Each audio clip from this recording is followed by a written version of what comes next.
All right. Great to see some familiar faces as well. I wanted to look at or exploring where art is and what artists are struggling with, especially now with COVID-19. Most artists are out of work, and there is a sense of what do we do now? Some countries have funds for artists, other countries have nothing for artists as well. It even goes into the health insurance. Some countries have an artist fund, others are just, they're on their own, they're independent contractors. So when we look at the traditional definition of art, and that the expression or application of human creative skill and imagination, and then of course typically or traditionally in a visual form, and artists traditionally saying my work is to create art and then I'm done, that's all I have to do. Then we often find ourselves in a gallery with white walls and looking at something and go, I don't know what this is. And it has no meaning to me, no emotional connection, and I don't feel welcome in the environment I'm in. So we are looking at an art form that expands the traditional definition of what is an artist. It's not, we believe, anymore simply creating art. It's moving into the realm of how do we make it financially sustainable, but also what is the purpose of the art and what's the impact we want to have. So we looked at art or impact art as a new art form, with change being the medium of that. There's a famous German artist by the name of Jonathan Mese, who is talking about the dictatorship of art, who says everything we do should be driven by art. The only thing that survives of any culture, more or less, is art. Everything else is, or culture is the only thing that survives of civilization. So we are looking at a model that ties into actually the business world and says we use art as a catalyst for a company, for people, to activate companies that are looking for purpose, that are trying to refocus what they're doing. But how does that work for an artist? And what is the business model behind it? So we have explored this in conjunction with some Burning Man camps, especially now with COVID-19, and said, if we have to go partially digital and everybody else has to go digital, if they have a conference, an event, big meetings, what can we contribute, and can we use art and participatory art, engagement art, as a tool to be part of their conversations about their future, about their purpose of their company. So, for example, we are working on a pilot that's a big participatory art installation in, hopefully in Reno, where we are asking questions around consciousness and empathy. Who am I? Who am I by myself? And how does that translate to my actions? Who am I in community and what do I contribute? And who am I in the wild? If I'm free, when I get into a state of flow, how do I get there? And also, how do I view myself when I strip away my story? I'm not creative, I can't do this, I shouldn't do this. So when we explore who we are, and then we could translate this to an organization, to a community, and then say, now we are asking this question, we're asking people to express that creatively, and then we want to go one step further, and that's the step usually that's not taken by artists, to say, all right, you have come to a point of recognition where you see yourself a certain way, or you realize that yeah, I'm actually, how I behave and who I feel I am or who I am is, there is a gap, and I want to fill that gap with, I want to get involved in something. So moving, asking other organizations, but also businesses to step in and say, we are partnering with you to then pick up where you left off. And we are looking for models where artists more or less become engagement artists, impact artists, moderators for these conversations, and are able to make a living by doing this, by going to the Googles, the Facebooks, and doing these interactions. And that is fundamentally changing in 90% of the time the definition of self of an artist. And that's a big step for them. And I would like to explore with people in here what they think a route could be for artists, but also for business, to make our vision of an impact artist, the genre, possible. And when I heard Tony, for example, talk about impact and how impact is measured, that my ears perk up and say, I'd like to learn more about how you measure impact, which is also something that art has a big problem with. If you look at the still billions of dollars being spent on art, and how much do we move the dial with those conversations about intention, purpose of myself in the world, then I think if it be measured by our effectiveness as marketers and communicators, all the artists would be fired, because we create and we think that's enough. And then we talk to ourselves often because nobody shows up. So that is my entry pitch, asking for engagement. I know that Gino worked on similar things when it comes to corporate training, for example. Can you introduce me to the girl that you're sitting next to behind you? This is Mari from Brazil, from Sao Paulo, and she's a fantastic muralist that I had the pleasure of, or have the pleasure of working with.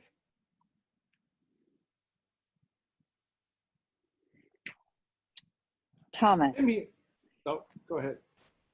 Oh, sorry. I just wanted to chime in really quickly and say thank you, because this is a project that we're working on, and I think that the challenge is this shift in values that I was hearing at the tail end of the last conversation of we are actually creating a different value system and measurement system. And that the challenge with inspiration, oftentimes, like, we measure impact by a dollar. And yet what we're all searching for is this meaning.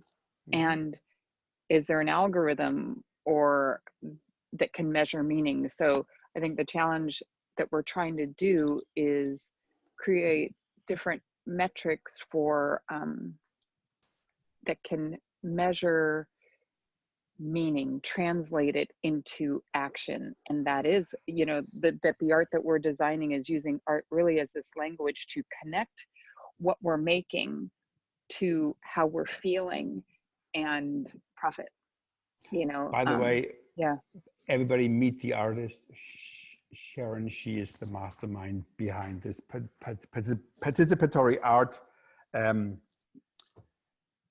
installation. So that's a very hi everybody. good. Gino, you wanted to say something.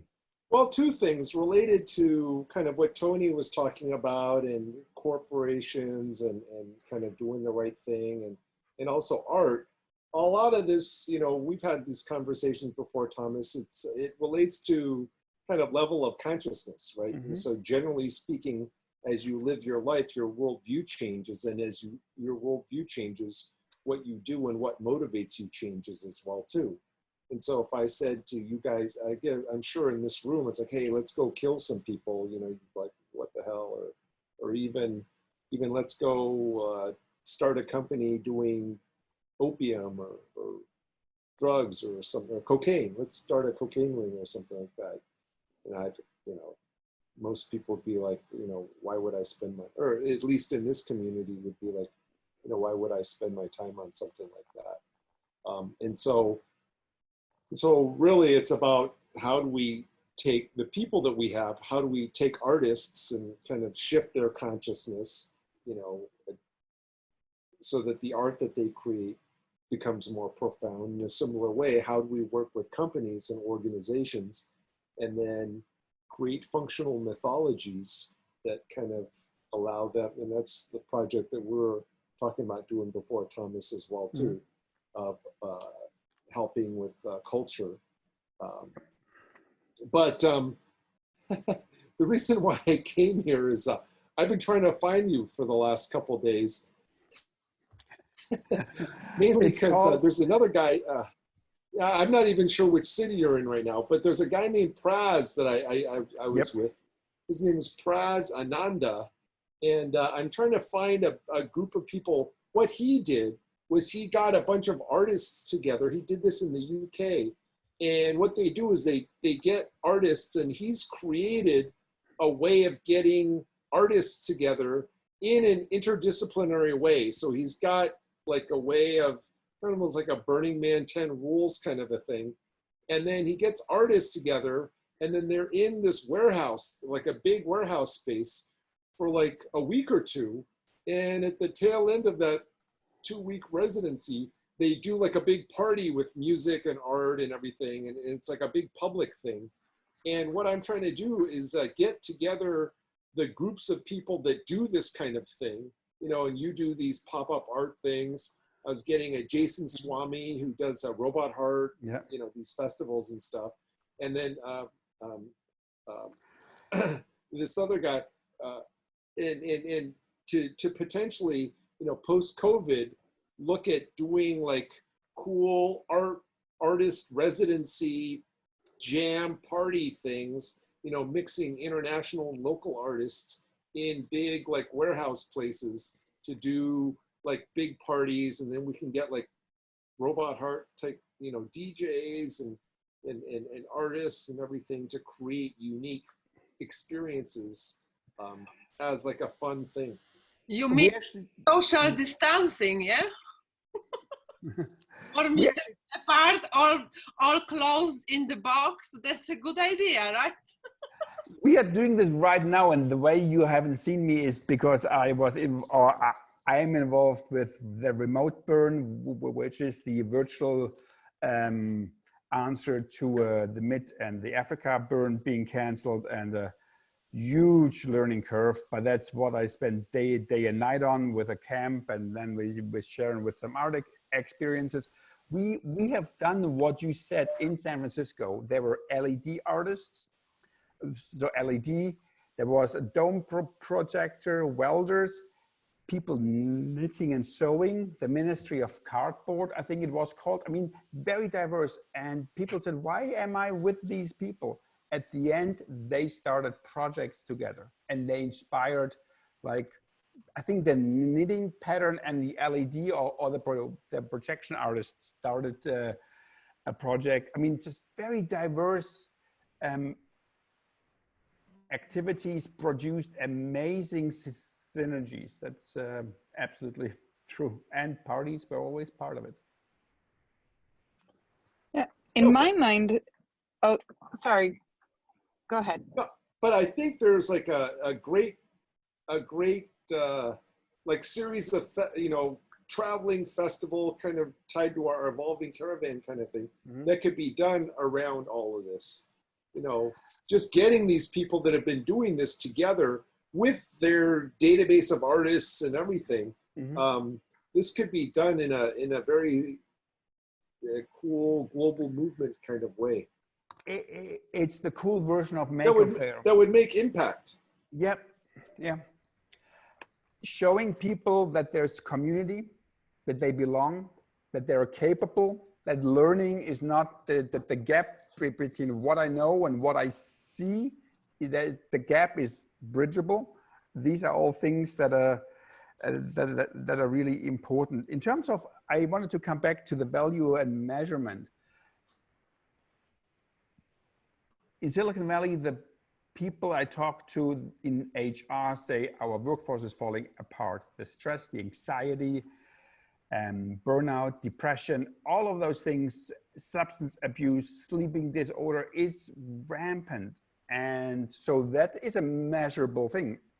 If we claim that we can bring something to the table, then eventually those indicators of employees' feedback and possibly productivity, I believe, should be measurable. So at least in the long term, if we know that our game is right, we are able to measure, not just, well, ultimately in dollars and cents, but in between, you know, in how people feel and how they perform,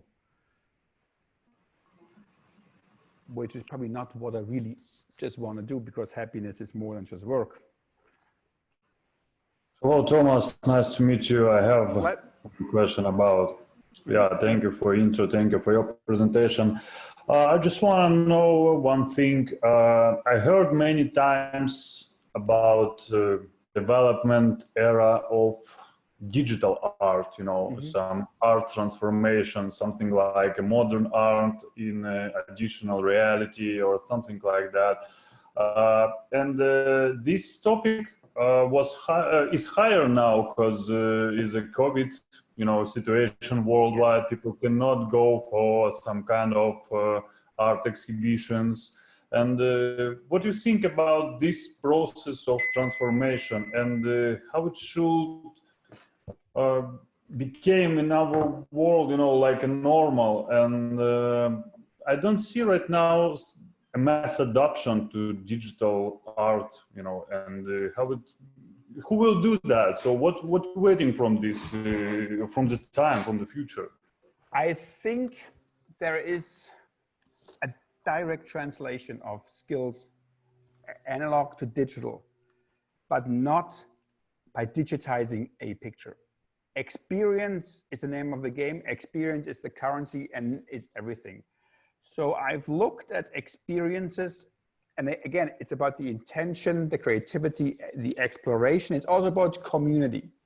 So it's not about just being in a room with strangers, but creating environments, digital environments that are enticing, that are inviting, but also experiences that you and I are actually having a conversation or an experience where I can say, oh, that David guy, really cool. Things we usually do in person where we feel the energy, smell each other. There's something that we can't replicate easily online. But I've looked at some experiences online. They're called the secret parties. You're invited, like a speakeasy event. And then it's like, a little bit like going to Burning Man. You wander into the night and then there's all sorts of things coming in this room. There are camps, there are rooms, there are alleys. Yes, it's digital, but through this experience, and I was so skeptical. I had some unbelievable experiences where I say, I want to stay here, but I have to go 3 hours later, because they were able to create, to use their creativity and their intention in the digital world to create experiences. That's the only thing I believe that will pay off. Everything else in digitization is bloodless. I don't see the future.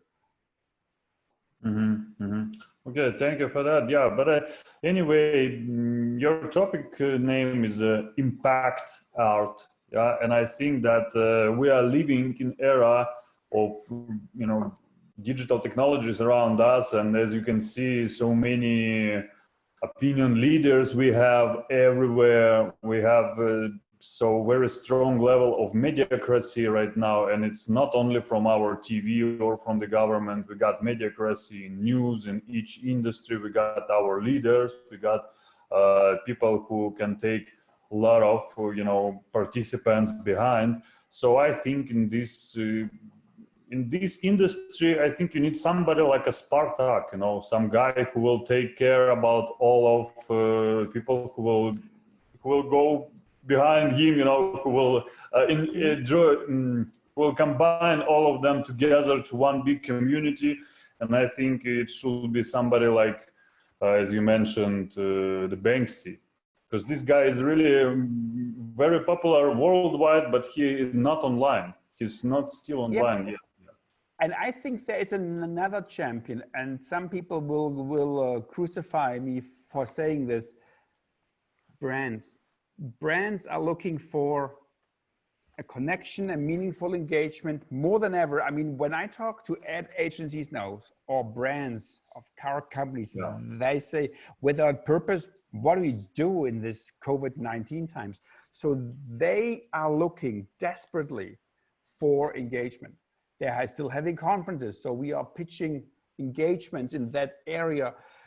I believe companies could be a good bridge in this phase because they have the reach, and if they're halfway decent, they actually mean part of what they say. Yes, we want this art engagement. We like this artist. We promote and we support. And the best way to change a culture is by being part of it, So I believe that we need to reach out to corporations because they have the political and financial influence that makes a difference. And by engaging them, their way of thinking and feeling will eventually change. Okay. Yeah, thank you for your opinion. It's very, very interesting. My pleasure. Sharon? Yeah, just here, I'll turn on my video. Kind of to your point, what you were saying is art, Burning Man, all these things that people are running to. Let's create these platforms and these parties because the art part is fun, but that we've unintentionally separated that from business, which has left this vacuum of meaning, and which then, of course, we can translate financially into the cost of depression, lack of engagements of your workforces to the hundreds of billions of dollars per year. And the idea that you can be two separate people in a business world and a personal world is just not true, but we have created it. We have fractured the soul. David White writes about it, bringing the soul back into corporate America, that if we're going to be innovative and creative, we must speak in art. And so there is absolutely required is a shift of values where we stop building things with the idea of then we'll add in the art, or that I need this break, but that we build things with art and soul as central. But that's courageous, that shooting for the center of the bell curve is what we do because we have this idea that that's the only way to create profit. And again, when like the far left of the innovation adoption curve, I think is where the people are there on this call. And there's a certain courage in saying, yes, we're going to do something differently that can seamlessly move between physical and digital spaces. And make no mistake, Banksy is digital because his art is shared online. Otherwise, how would we know? It's just that he does it in a physical space. And then, but that's how it is amplified. And that's why he has impact. And it is in the empowering of the individual self that has become fractured with these ideas that art is how you make yourself whole. You give yourself permission to act in a way, and then you join in community that believes the same thing. And then you're like a beehive creating change. But if we don't start with the individual and the value systems, what we have created over time, art is what creates that shift. where you run into a 60-foot woman breathing on the playa and go, wow, somebody believed they could, and so they did.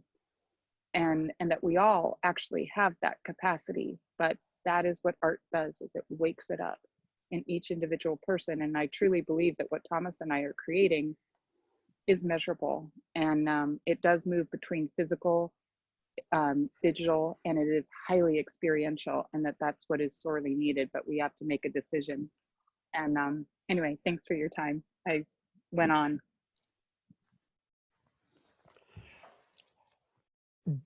David, what do you do in the impact world or in the financial world?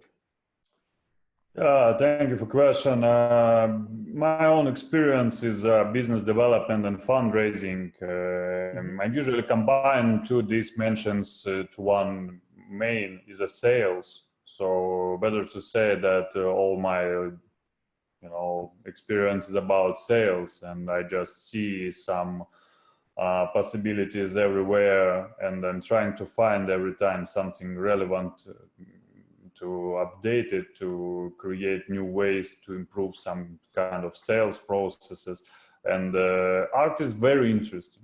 Honestly, I can say, because right now my main topic of last 6 months until this situation with Corona, for sure, it's securitization and digitalization of different type of assets, and the art is the one of these assets which can be tokenized, which can be digitalized as well. I'm really trying to find somebody who can split my ideas, who can be excited of the process, because it's the very cool way how to create adoption for many people, not just to art, but create them a way how they can own something what they really want, but can't do that before. Yep. So if you see something like a very,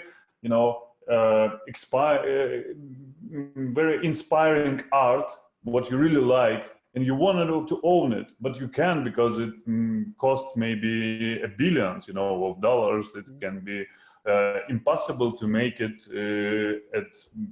at the place when you want to be, a day, a year, and maybe you will see this kind of art one time in whole life, but you want to own it, and you can't do that if you have a way how to digitalize this art, how you can split it for thousands or millions pieces. And yes, I see the very big future there, and I hope this year or maybe next year our processes will be available not just for classic assets like we all know right now. It's like estate, gold, precious metals, but also for art too. So that's why I'm really interested to hear everything what you said. I really understand clear that the art is the most interesting for me, just because it's the situation when classic financial operations need to be combined with inspiration and with artists, and it's two different worlds, and we need to build something like a bridge between of them. And yeah, that's exciting me, me personally. I've looked at so many blockchain business models, and I haven't seen one, because they usually come from either only the art side or only the blockchain side. Also, art is such a wonderful topic, but ultimately it has a lot to do with money laundering, unfortunately, with fraud, 25% in some aspects, other areas 50% are counterfeits. The history, the provenance is not traceable in many ways. So there is a lot of darkness in that market and complete intransparency, and there's no willingness within the established art market to remove that. So it's a very interesting field that nobody has cracked with digitalization yet. So I'd love to share some ideas offline about that if you're interested. Yeah, you're saying absolutely right, but digitalization, there we need to use only like a tool, It's nothing more. It's nothing about. It not should be like a current blockchain or crypto world. It's absolutely crazy. You know, it's like Wild West for last exactly. 3 years, and it's in my own opinion what I'm doing now. Yeah, as I said, I'm really deep involved in tokenization process of real assets, and here is nothing about blockchain and crypto parties as we all knew. It's more about we're trying to build a way how to use digital assets and classic assets together, so we don't focus it now on some kind of super blockchain technologies, super blockchain consensuses. No, we won't use already issued and created technologies like Ethereum. It's absolutely okay for our targets, but we want to build a bridge for trust, not for ICO, IO or something like that, how to attract money, how to create a bright future of crypto and blockchain adoption. Nothing about that. We just want to use them this technology like a tool to create new things and to improve previous things. So that's the idea, and that's the way. Honestly, from my own opinion, blockchain is the way how to say that's mine and I can prove it. So nothing more I see right now in this technology, and that's okay for my own. Cool. Send me an email. I put my email in the chat room. Yeah, I see. Yeah, with pleasure. And I think we are already over our time, man. The next topic's coming up, I think.